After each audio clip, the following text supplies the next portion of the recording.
or Yeah, because we don't want to provide false hopes for this. Because if all we know, yung nangyari po sa biktima, baka GE wallet din ang ginamit nun.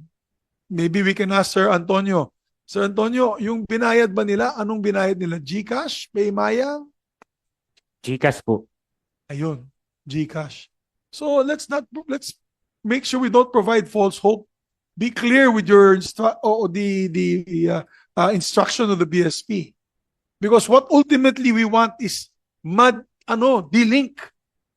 Hindi talaga sila makabayad. Tama si Chairman Al, kung gusto nila pumunta sa pay station, di pumunta sila sa pay station or some sort of novel idea like what you do with betting stations in horse racing and even in Sabong now they do betting stations. But right now let us put this in proper perspective. You have taken gambling home. You no longer go to the casino to gamble. You have brought it to your home. Sa loob ng banyo habang natutulog yung pamilya, naglalaro ng online gambling ang anak, ang tatay, ang nanay. At dinala nyo po sa loob ng tahanan because of the e-wallets. In the absence of the e-wallets, wala po, hindi po ganito kalaki, 32 million ang lulong na yun o nagsusugal. Your Honor, Mr. Deputy Governor. I hope, pardon me for sounding, I am just very emotional.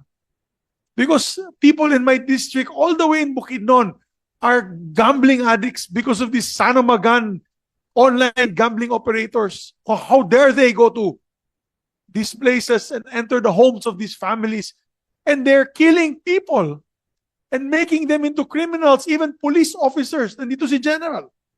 Police officers. Nag-hold up. Namamaril ng tao. Forbida, pesting yawa. Okay. We should really fix that, Your Honor, Mr. Chairman. We have to work this out and make this right for the people. Mr. Chairman.